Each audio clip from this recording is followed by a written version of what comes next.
Okay, so intro, I mean, this is a webinar about, choosing the right vehicles for non-emergency medical transport, and along with that, choosing how, the right equipment and the right financing.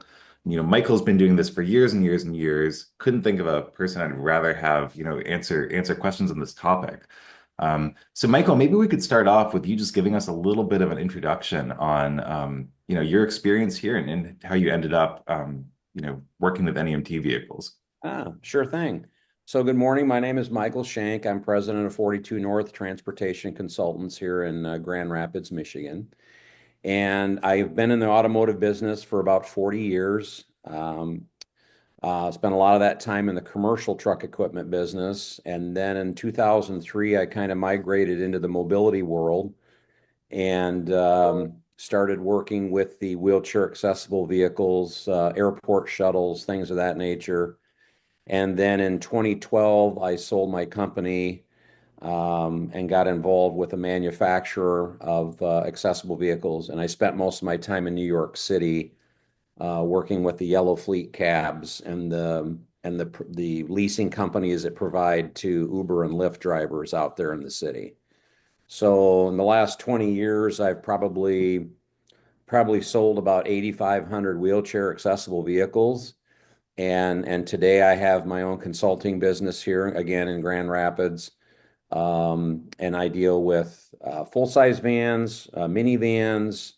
I offer financing and I collaborate on commercial fleet insurance as well. So I don't write it myself. I'm not an underwriter, but a lot of times in my conversations with companies, they're looking for insurance as well. So I can help you with that, but it's not part of our conversation today, but I'm happy to answer any questions. Great. So You've sold that's kind about of me in a nutshell. 85,000 more vehicles than I have. So All right. very, very good to have you here. For For having context, me. I'm the co-founder of Duet. We do, software, dispatching software, booking, scheduling, billing for non-emergency medical transport. And, we always love to talk to experts in the space who can speak to, areas that I know very little about, like, choosing which of the many vehicles to go for. Sure. So maybe we could start off. What in your experience has been the biggest mistake you see people making in choosing vehicles? Well, that's a great question. So a lot of companies that I deal with are in a position of being a startup company.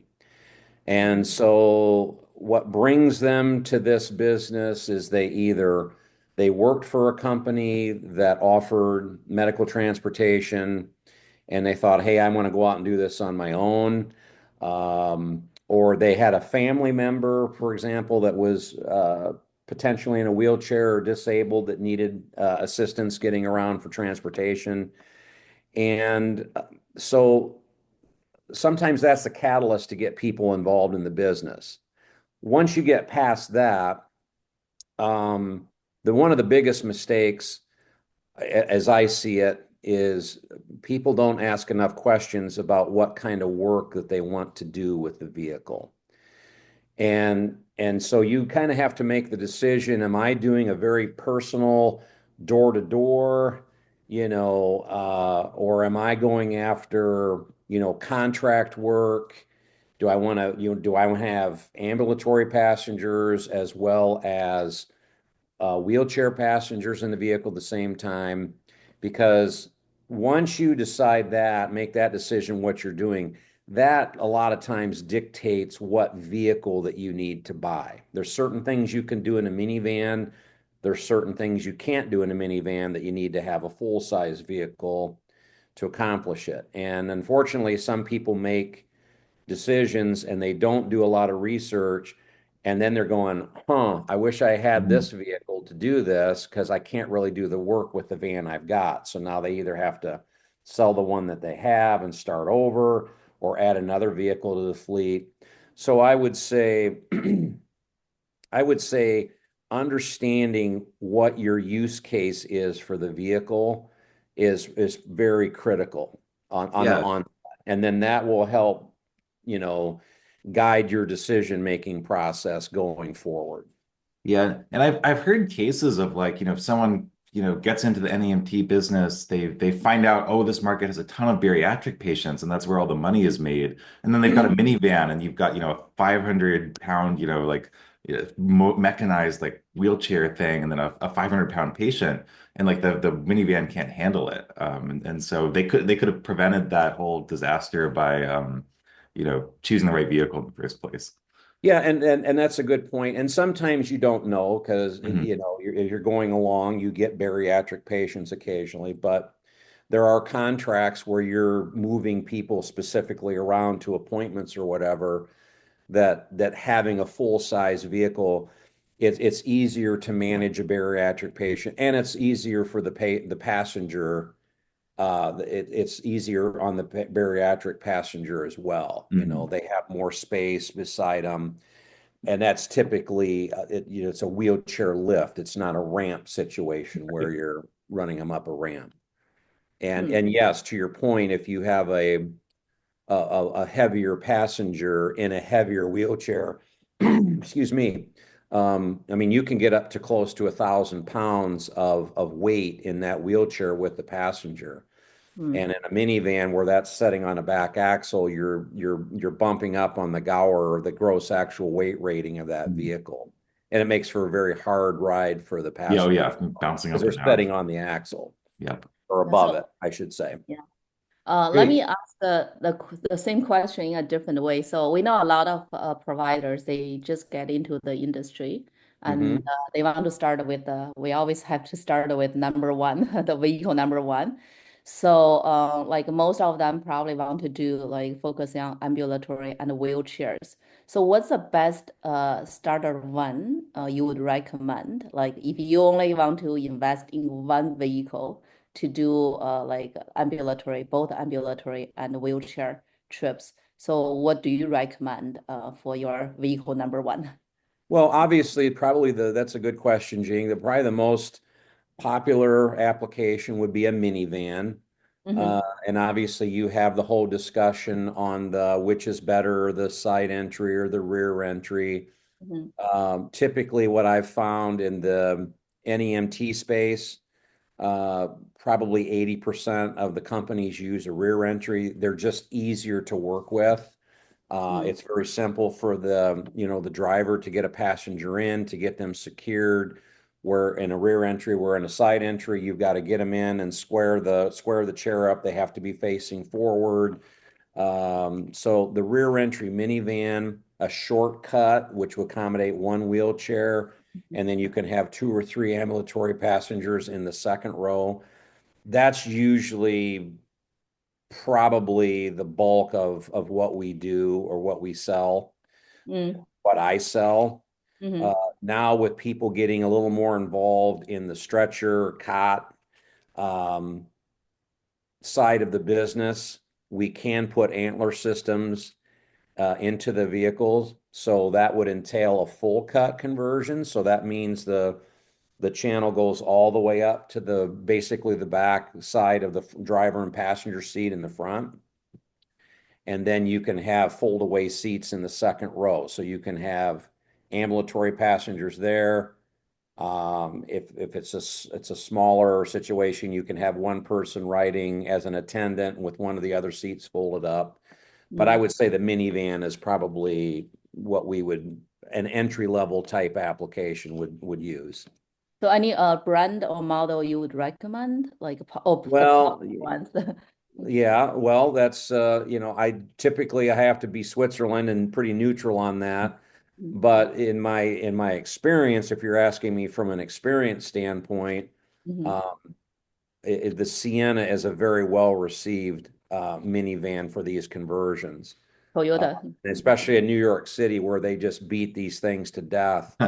The Sienna has held up very well out there. I'm not saying the other products don't. I'm just saying that the Sienna has historically held up very well.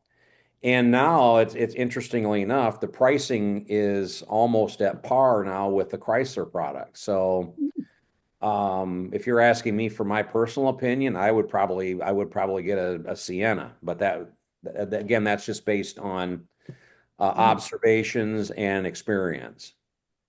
Does that answer your question? Yeah, so what's the other alternative? You mentioned the Chrysler, so that's a Pacifica or a Voyager or So the Voyager and the Pacifica are basically the same platform, just different badges on the grill.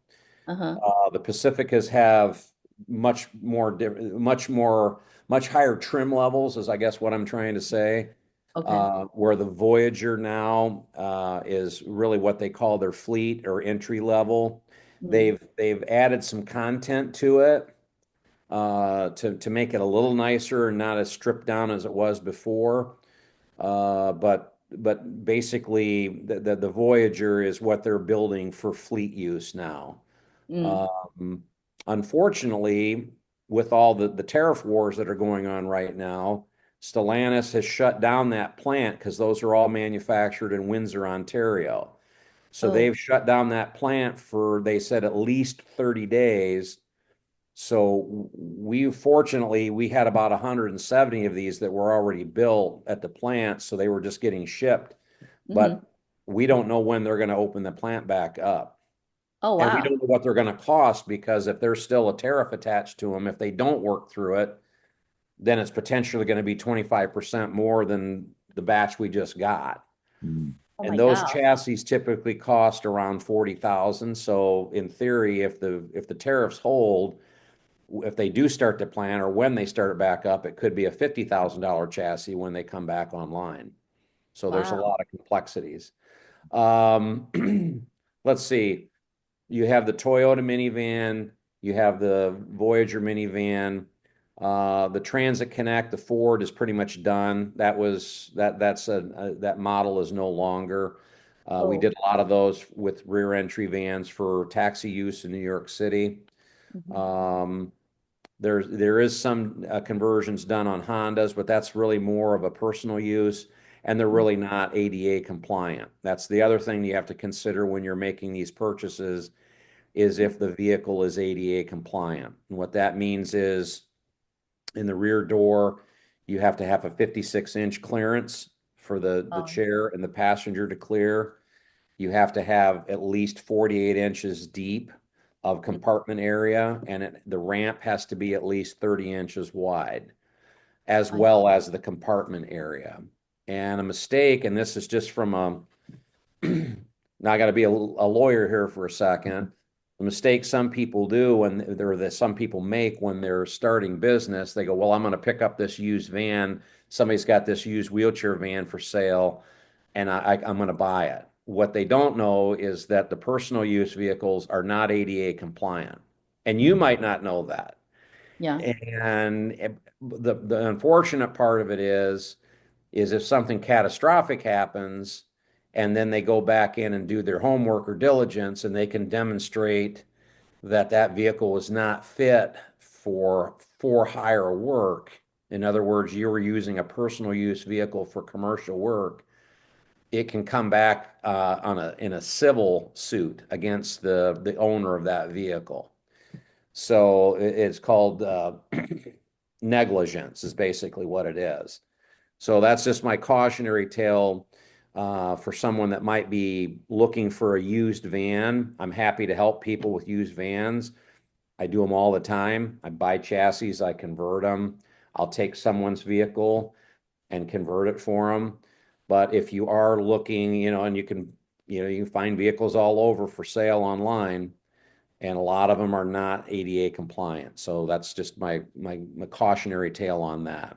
Yeah, that's a great point. Actually, I was about to ask you about you sort of used versus new vehicles.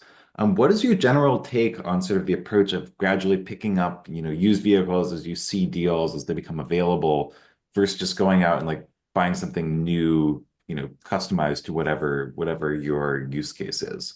Which way would you lean personally? Well, a lot of times, so if the vehicle is just a chassis, that you're going to take a chassis that's used, so say it's a 40,000 mile chassis or a 60,000 mile chassis that you're putting a conversion on. You're starting with a new conversion, but you have a pre-owned chassis, so you're kind of putting the two together. What we found, especially since COVID, is a lot of companies did not upgrade their fleets They had some of their COVID relief money. They stuck it in the bank and treated it as a war chest, and they didn't upgrade their vehicles. So a lot of the vehicles that are coming out of service or defleeted, if you will, are pretty well thrashed out. So they're past the point of making sense from a write-off standpoint. The people that own it have extracted all the depreciation out of it. And these vehicles are generally, if you've got a very diligent maintenance program, like in these minivans in particular, you could probably squeeze out 150,000 miles on these things if you're really good. And you can get more than that, don't misunderstand me. But a lot of people don't have a good maintenance program, and you'll start having transmission problems, and you'll have, powertrain, engine problems once you start passing up to getting up to 100,000 miles or whatever. So with the new vehicle, obviously, if you're trying to take the depreciation and the write-off with the 179 allowance from the IRS, that's obviously nicer to start with a new vehicle, and then you have the full bumper-to-bumper warranty. And the OEMs on my fleet units have 7-year, 100,000-mile warranties on the powertrains, where if you buy something pre-owned, you're not gonna well, you could potentially have it, but with the fleets, when I order vehicles fleet from Stellantis, in particular, they give me a 7-year, 100,000-mile powertrain warranty. Mm. That's nice. And we'll match that on the conversion too. So Nice. So when you go out and actually, are looking to purchase a vehicle, what kind of questions are most important to ask, whether it's used or new? Well, I mean, obviously, you want to see if you're buying a used vehicle, you want to know the maintenance history of it as much as you can. With the electronics and things that we have that these dealerships are using, it's pretty easy to trace that stuff or track it, if you will, if someone's been using a dealership to do their maintenance. Now, if they're doing the maintenance in their own shop, now it's dependent on how diligent they are about keeping records of their maintenance. And some fleets are pretty good, so I'm not trying to be disparaging in saying that. A lot of guys are very good at documenting what they do to the vehicle, because they want to know too, because statistically they know when things are going to start failing. So they want to know when it might be time for them or advantageous for them to get rid of the vehicle, because then when you drop a transmission, you got to spend $3,000 to replace it. It's no fun. So, I mean, obviously, you want to make sure if you're looking at a used vehicle, you want to make sure that it's sound, it's not rusted, and the other thing you have to consider is the experience that the passenger is going to have in that van. Do you want a nicer van to ride in, or you want a thrashed out, 2015 minivan that's, it's seen better days? I'm not saying it's not a good, effective machine. I'm just saying it's the customer experience, especially if you're going for contract work or you're trying to do private pay work, where you're going into a nursing home or a health facility of some sort, and trying to negotiate, private pay work. It's nice to have a nicer fleet vehicle. Oh yeah, for sure. You know. Great. And Mario asked your opinion on sort of like an 8 to 10 passenger mobility bus that's used. Have you seen those in action? So typically those are, they call them like an 8-and-2 or a 10-and-2, where you have a bus with a wheelchair lift in the back and you'll have 2 wheelchair positions in the back. Personally, I don't really sell that stuff. But if you've got a case for doing that, there's nothing wrong with those at all. A lot of it depends on, if you're in an urban environment where you're trying to navigate narrow city streets. MTA dealt with this in New York City because they spec'd out, I'll give you an example. They spec'd out the buses with the dual rear wheels on the back, and most of those streets in New York City are one way. You cannot get around those guys because they have to park and get the wheelchair lift off to the side. So they literally have the streets blocked, And when you'd see these buses, you might see one or two people in the bus, so they realize that they could use a single rear, a smaller bus. But certainly, if you've got a case for moving around that many ambulatory passengers, by all means, there's nothing wrong with that at all. That's why those products exist, because they fit that particular need. So I wouldn't be scared of it, Mario. I wouldn't be afraid of that at all. I don't sell them. I can help you. I can get you introduced to somebody that can, but I don't personally sell those. But it's not a bad product. Got it. And I think you and I have talked before about how important the timing is of when you order a vehicle. Could you speak a little bit to that and sort of the mistakes people make around, they order a vehicle, they order two nice new vehicles, they're sitting there, they're not running the service, and they're losing money. Right, right. So, in the buying process, depending on the vehicle platform. So the hardest product to get right now, or historically, has been the Ford Transit. It's been a very restrained product platform. You can't get as many as you need. The lead times were way out from Ford on even getting them. And then once they got to the plant, they were typically running, they'd run 10 to 12 weeks Mm. to get these vehicles through the plant. So let's assume that the vehicle has landed at the facility and they're gonna build this for you.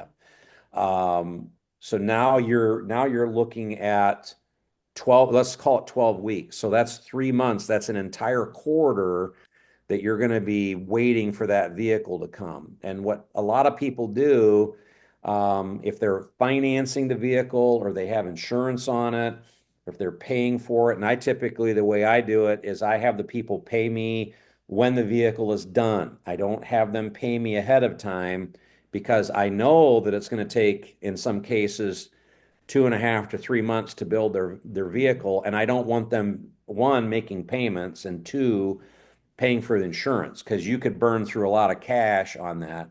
The other issue is a lot of people wait till they have the vehicle, and then they start looking to hire people and train them and get them onboarded.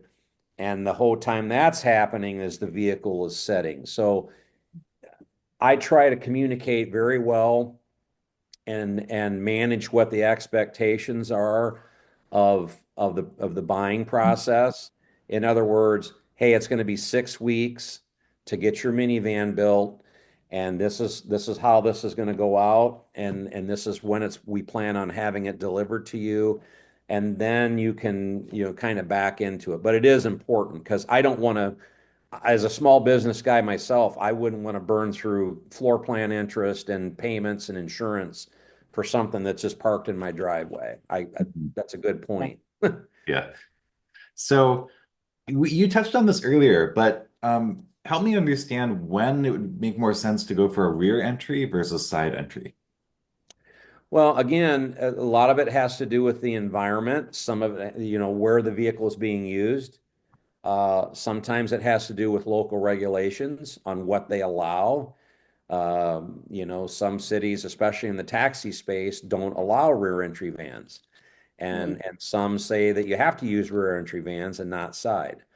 What we've found is that, especially in the cities where you have one-way streets, it becomes problematic with a side entry van, Mm. because you have to unload the passenger from the passenger side. There's no way around it.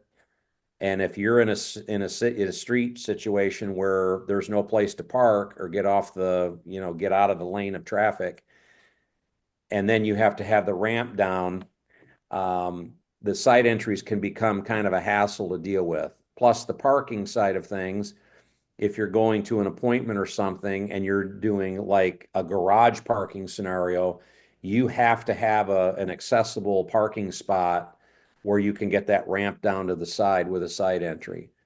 Both are very good. The products are very good. It's just some people prefer the rear, some people prefer the side.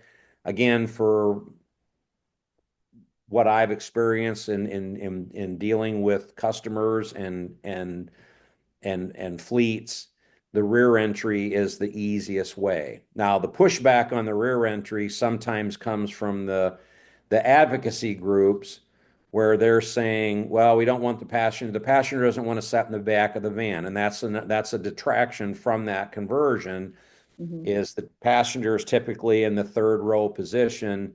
So sometimes it's hard to communicate and talk to them in the back of the van. Where with the side entry, they're either right behind you, or in Mhm. some cases, you can pop that front passenger seat out and then have them sitting beside you in the front. But Mhm. that's more of a personal use, consumer situation where you'd have somebody riding up in the front seat at the side. But again, some of it just boils down to personal preference and regulations on a local level. And how does cost typically compare? The rear entry, generally speaking, is probably about $6,000 to $7,000 less, I'm saying, than a side Mhm. entry, and I'll explain why. Mhm. With a rear entry conversion, you basically when you're building that vehicle, you drop the rear axle, you drop the fuel tank, you make a notch in the back, and then you put the wheelchair, the tub and everything in the back. It's not very intrusive. It doesn't require a high level of engineering, if you will. When you build a side entry, you're cutting basically from the firewall and going all the way back to the rear axle and dropping the floor down. So you're creating a whole brand new floor. So they basically, everything that came from the factory, from the firewall to the back seat, is gone. And then Mhm. you're putting in a brand new floor, brake lines, AC lines, all that stuff. There's just much more labor and engineering involved in the side entry than there is the rear. And so from a cost standing or a cost standpoint, Mhm. the rear entry is more economical than Mhm. the side. Got Got it. it. And also want to touch on we briefly hit like, sort of minivan versus full size. Could you walk us through how you think about sort of the different categories of, NEMT vehicles you could choose and what the pros and cons are for each? Well, again, it goes back to the use case. What are we doing with the van? If you're doing it using the van for, let's say, for example, you have a contract that you're going to do cot and stretcher work. Mhm. If it's an occasional cot and stretcher run, if you will, I can put antler systems in a full cut minivan with flip seats in the second What's row. what's an antler system for anyone An not antler familiar with system is what secures the stretcher. So if you roll like a striker stretcher in there, this is what grabs the thing, and then it has a rail towards the back that locks that thing in place and it does not move. Mhm. I can put those in a minivan, but if you're doing stretcher work and wheelchair work and you're kind of a mix of that and a lot of ambulatory passengers, then I would typically suggest a full-size van with, with a stretcher work, you'd use a side lift. So the wheelchair lift is on the side door, not at the back. If you're doing ambulatory and primarily wheelchair passengers, then we do what's a rear lift. So the wheelchair lift is at the back of the van. And then those wheelchairs are usually positioned at the back of the van. And then you can do two passengers, you can do four passengers. I do vans with six. Mhm. So again, it goes back to the use case of what the vehicle is being used for. Got it. Got So it. now minivans, again, if it's just you got a couple people that are ambulatory passengers in one wheelchair, people have found that the minivans for the workloads that they've had, a lot of times the minivans are just easier to deal with and can accomplish what they want versus having a larger van. And the full size vans, a 4 and 2. So when I say 4 and 2 on a full size van, that means you have a driver and a front passenger, you have two ambulatory passengers, and then you can have two wheelchair positions. So there's four ambulatory and two wheelchairs. Mhm. Those are typically just a tick under $80,000. If you Mhm. start adding more seats, if Mhm. I had like six seats in there, that turns into like an 82 or an $83,000 van. Where a minivan, if I do a full cut minivan with an antler system and so on and so forth, that's about a $64,000 vehicle with delivery. So there's $20,000 delta there, but you're doing different things with it. Yeah, and I know I've heard cases where people, get the full size van and then oh my God, it doesn't fit in the parking garage, or oh my God, the street parking is a hassle. So, I totally see the appeal, especially if you're dealing with like, some of the bariatric patients you mentioned earlier. Yeah. But you don't necessarily have to go with the full size. Well, and it goes back to what I mentioned earlier. You just do on the front end when before you make the purchase, you got to kind of run through those scenarios. What am I going to be doing with the van? Where am I going to be going with the van? Am I going to be street parking? Am I going to be parked in front of a hospital? Here in the Midwest, we don't have an issue for the most part with parking. We got all kinds of space. Now you go to the East Coast, that's a whole another animal. And if you're trying to get into an appointment or something with somebody, especially if you're going to wait for the patient to, wait for the passenger slash patient to get out of their appointment, where are you going to park the van while you're waiting? So that becomes kind of important, when you're trying to find a spot to park the thing, especially like in New York, that's really bad. Yeah. So let's talk about equipment. When does it make sense to go for a ramp versus a lift? Well, generally speaking, with the ramps are typical with a minivan. Minivans don't use wheelchair lifts, so the wheelchair lift is really something that's used on a full-size vehicle.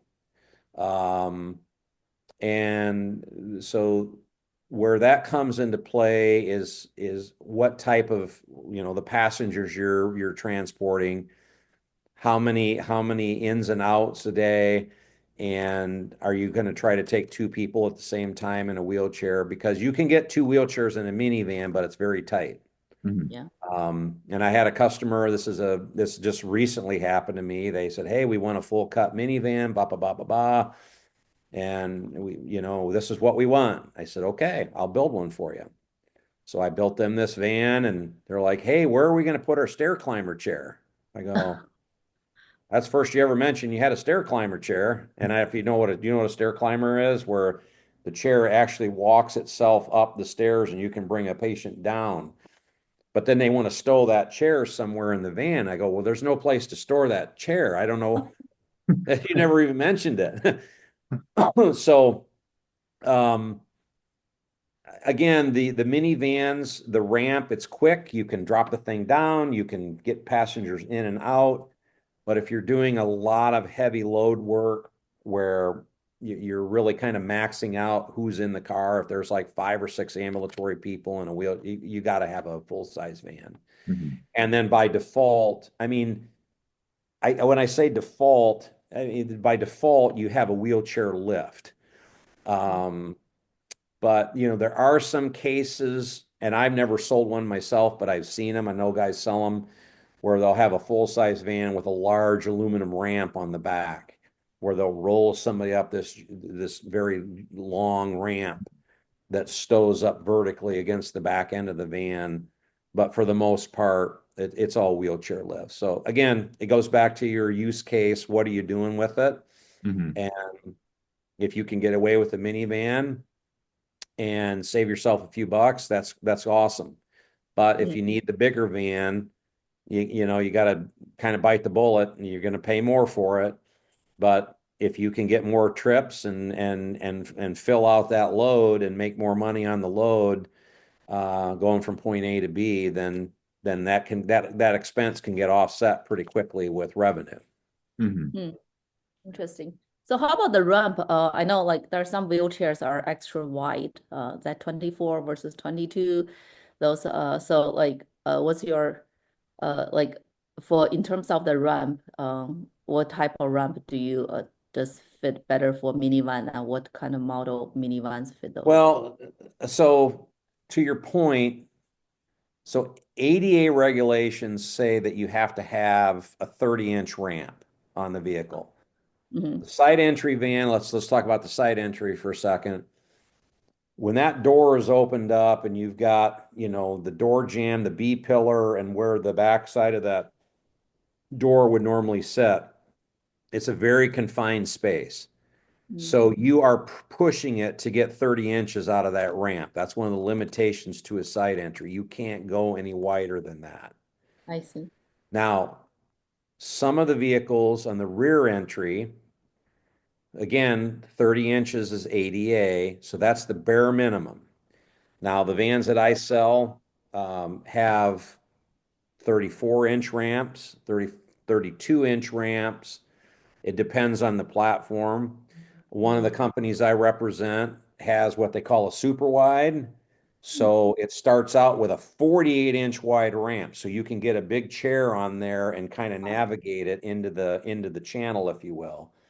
And then that channel kind of funnels down from that super wide position down to about a 35 or 36-inch wide area.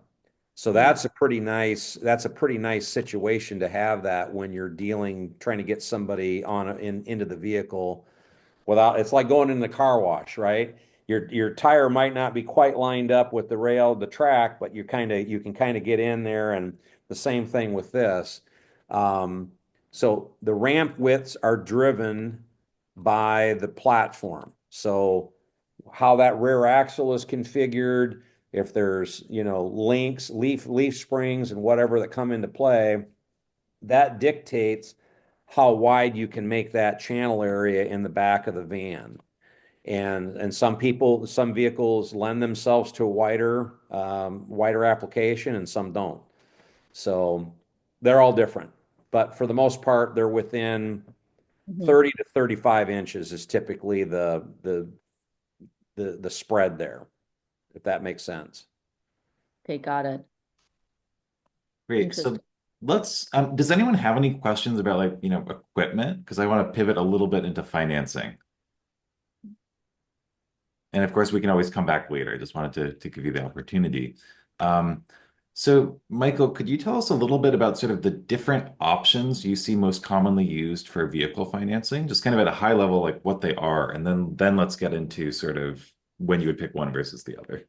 Well, I mean, so you have traditional financing where you're just getting a loan for X number of months for a certain percentage interest rate and a certain dollar amount down. So you have a finance, that's option one, and then you have basically a lease or what they call an equipment lease agreement. So you've got closed-end leases, you've got open-end leases, um, where, you can either turn it back in at the end of the term, or you can agree upon a buyout number at the end of that lease. So those are the two main vehicles, if you will, for financing vehicles. Straight finance or a lease application. Mhm. And what drives that decision in a lot of cases is cash flow. A lot of companies, they don't want to tie up a bunch of cash in buying a vehicle. So they're trying to get in with like a nothing down deal. Hey, what can I do? Kind of a sign and drive deal, right? What can I do where I can get into this thing for as little as possible and get started on this? So whereas typically with a finance, I mean, with leases, you'll get some down payments as well. But on a finance deal, typically, they'll want, 5 or 10% down on the purchase. Sometimes a little more. It just depends on the credit worthiness of the individual, the corporation. So if you're putting it in the person's name, that's one credit app. If you're doing it in the business name, that's another set of questions. Whether it's, give me the last couple years of tax returns or the last 3 months of your bank statements or whatever. That's typically on the business side of things. So those are the two main ways we get vehicles financed, and I use the word finance, I mean getting money, uh, regular finance or leasing. Those are Mhm. the two. What do you think about sort of the, leasing and returning the vehicle and, leasing another newer one, or just sort of the leasing and buying it out at the end? Again, it has to do with a lot of that's driven by the cash flow of the business and what they do as far as maintenance. A lot of companies, for the most part, the most of the guys that I work with that lease, they want it to be like a closed-end deal where they're going to buy it at the end. So they say, hey, look, I'll take it down to a $1 buyout or 20% buyout after 48 months. So let's say just keep it simple here and say it's a $60,000 vehicle. When that's all done and we get to the end of the term and we agreed that it was 20% was the residual, I would get a check for $12,000 and the guy would own it. And that comes in handy, or the $1 buyout. A lot of companies they work on bids or contracts, and they're not sure what the consumption level is going to be. Mm-hmm. Am I going to be driving this 25,000 miles a year, or am I end up running 60,000 miles a year? What you don't want to do is get into a contract of some sort that you didn't understand what the consumption was going to be, and you had the note set up on a 30, let's say you're going to turn the car in at the end of the term. So let's say we set the thing up for 30,000 miles a year and you have 120,000. That thing should come back to me with 120,000 miles on it. Well, what if you get into a contract that you're burning 50,000 miles a year? So now you come back to me with a van with 200,000 miles on it when you were set up for 120.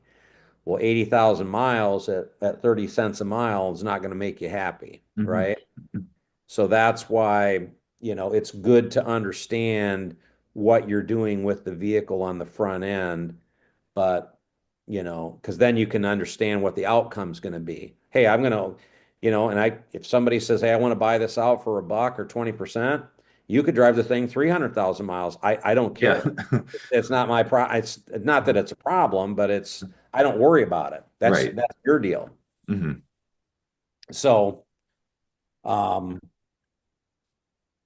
trying to think if there's anyone to add to that. That's all I had to say about that. Mm. Okay. What about the role of like the credit score, whether it's personal or business? Like, does a very high score or kind of a lowest score sort of push you in one direction or the other? Well, it doesn't push you in any direction. What the credit score is going to drive is what your interest rate is and how much they might want for a down payment. And when it comes to financing, you have a lot of guys that are startup businesses right now. And a lot of banks got burned during COVID from this segment of the industry, if you will.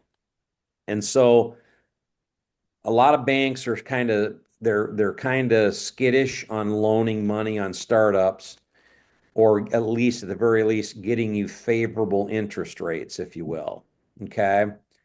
And here's a little trap that I've seen people fall into, and I'm going to explain this to the audience here. A lot of banks now are keen on this industry and how the vehicles are used. So a lot of times if you're a startup company and you're going to the bank and you're saying, hey, I want to borrow some money, I want to buy a vehicle. And they're saying, okay, tell us about your business, tell us how you're getting your trips, where are your trips coming from? And the guy goes, well, and I'm just going to use this as an example. I'm a transportation provider for Motive Care. I'll just use that because they're a big player.